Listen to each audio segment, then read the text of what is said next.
Computer, activate the threat assessment matrix. Ooh. All right. Toys, loaded guns. What are we waiting for? We can work with that. Hi, I'm Darius Sadigian, Studio Director at Rocksteady Studios.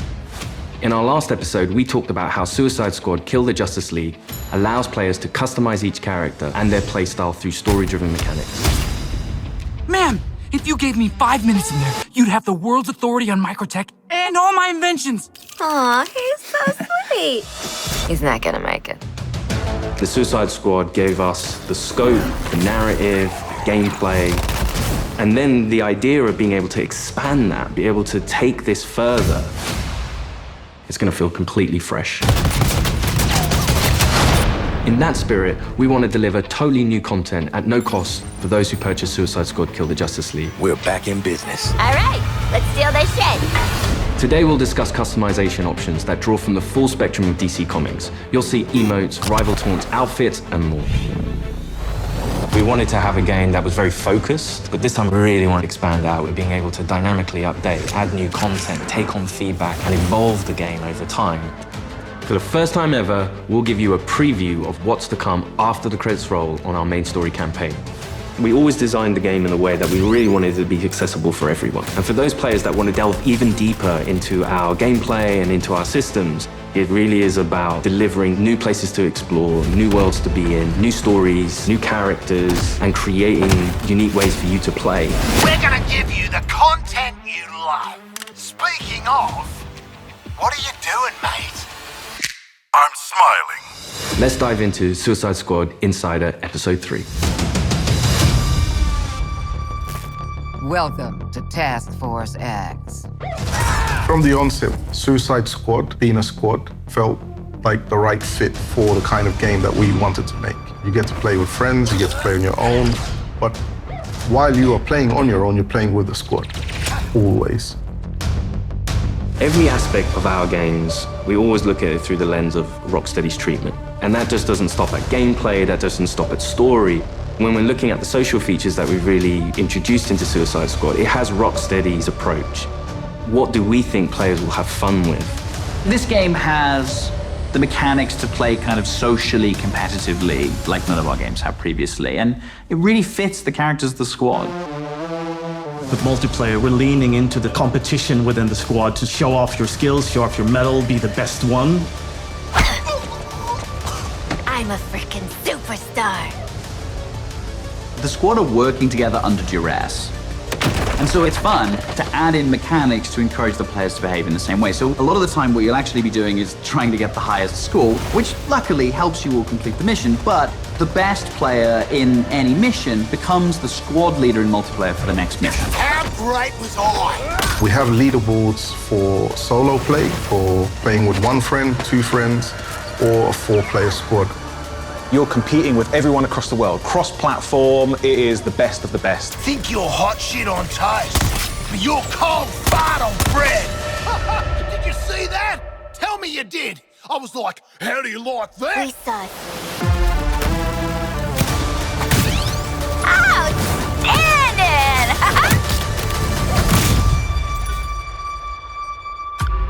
There's some really fun incentives for playing together as well as playing competitively. You can use the equipment that other players have equipped on their characters in your squad with the AI playing as the characters. And those players whose bots you use get rewards for you using those bots. And that's a really fun feature that I think the players will be incentivized because they'll get something out of doing too. Farewell. We also have the rival taunt system, where on the leaderboards, if you pass your friends or anyone on your friends list who's also playing the game and you beat their score, when next time they log in, they'll get this kind of funny quip just to show that, oh yeah, by the way, I beat you. Home run, baby. Woohoo! You boot up the game, you're logging in, and then all of a sudden on your screen you get Boomerang giving you the finger. I think fans are going to have a great time with our remote system. Allowing players to kind of communicate in different ways, really in playful ways. As Rocksteady, as creators, this was another opportunity for us to really engage with our characters, extend the narrative through the players' choices with a very cinematic eye. Through the game, we offer many customization options and outfits to the player. You start off in the prison, you get your prison garbs, and then you evolve to the Task Force X outfits. Yeah, right. I was thinking something more fashion forward. The outfit customization in our game is vast, to say the least. With this game, Rocksteady will deliver a full story-driven campaign to players, including more cinematics than any previous Arkham game. For players who survived the war against Brainiac's forces and want to keep the adventure going, Rocksteady is ready. We very much knew we had a story to tell initially, and then we wanted to carry on feeding into that, and then changing up the gameplay to have a game that was going to evolve through post-launch content. Suicide Squad Kill the Justice League is going to be one of the most generous, player-friendly, post-launch experiences available. Every season we will have 2 episodes. Each season there's going to be a different spin on how you play, and will be heavily themed by a DC villain. So there's many, many layers of influence from the DC world on how you play and what you do. The seasonal content gets automatically dropped into the game each episode. There's no playable content locked behind a battle pass, and the in-game shop is for cosmetics only. You'll always be able to go back and play the episodic content. If you want to come back 6 months from now, that'll always be there. This is a totally player-friendly approach to letting you play the content you want to play when you want. The DC universe is massive, and in most games, you can only see or explore a tiny, tiny piece of it. But what's really cool about the narrative of Kill the Justice League is there's almost no limit on where we can go. Celebrating before the game is over. In his pursuit of trying to recreate his perfect Kolu, Brainiac has been experimenting with some of our favorite DC characters' DNA, creating new worlds in alternate realities. It's these worlds that we call Elseworlds. Brainiac is a genius of 12th level intelligence, but he's also trying to rebuild this civilization that he misses and is lost, and there is nothing he won't do to get there. New Kolu will be reborn. He's building a model of the multiverse. It's all gathering data. I will unlock your full potential to serve me.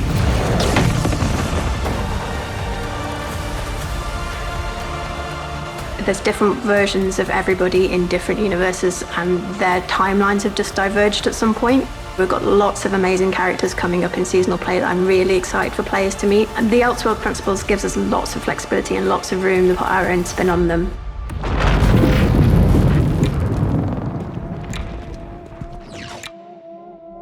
So we get to play with a bunch of cool shit from alternate universes, and then what? Retire?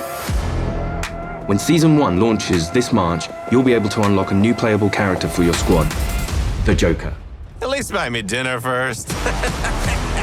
The original Arkhamverse Joker has been dead for 5 years, but this is a new Elseworlds twist on the villain. He was part of the Suicide Squad in the Elseworld that he's from, which already shows that he's slightly more cooperative than the previous Joker we've had. But as you get used to him and actually play to him, you realize he's unhinged in a different way. Not only has he got to figure himself out, but he's figuring out his place in this new world and this new squad. He hadn't reached supervillain status before Brainiac invaded, so, he's still a bit less experienced. I think we've taken him back to the kind of more vaudeville roots of Joker. He's masking insecurities with traditional Joker behavior. But deep down, he's not sure who he is yet. Lock him up. Oh, making new friends after a move is always tough. As your mission expands deeper into the lore of the DC universe, this new version of the Joker will join your fight with his unique combat, traversal, and weaponry. His traversal is all based around a rocket-powered umbrella, which he can blast himself into the air, and then uses that to glide around, and then he can actually flip that down to grind along buildings, knocking enemies out of the way.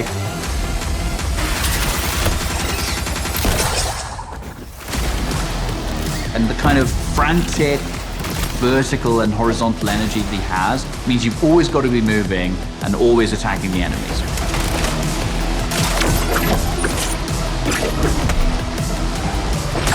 The Joker is only the first of the new squad recruits you could meet through the ongoing additions to our game.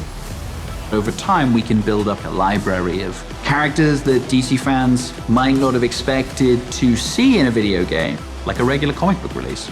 I look forward to when the next issue's coming out. And in the same way, I hope people will look forward to the next episode from us. Whatever it is, I'm down. New environments, new characters, missions, challenges, gear, and more. All of this free content comes for players who own the game. We can't wait for you to see what the future holds. With Elseworlds, the possibilities are endless. How do you like that?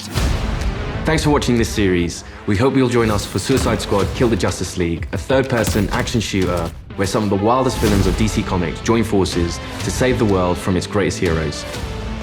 No, that's mental. We're not doing that. God help us. Yeah. I think players are going to be surprised about the depth to which they can craft a character. It comes back to player choice and player freedom. Everything from melee strikes into gunplay, which you could then go into a traversal attack. All of the combat moves flow seamlessly into another. The squad can be garish, they can be loud, and playing together with your friends in a multiplayer space is a really unique experience that you can't get anywhere else. What we've done with the Suicide Squad is to really expand those experiences. Not only just one character this time around, we've done it with 4 and we plan to do it with more. This brings back memories of my old Suicide Squad. Whether you're in for the main story or exploring what lies beyond, Rocksteady Studios is here to support our players while delivering exciting new experiences. Thank you for joining us and we'll see you at launch February 2nd, 2024.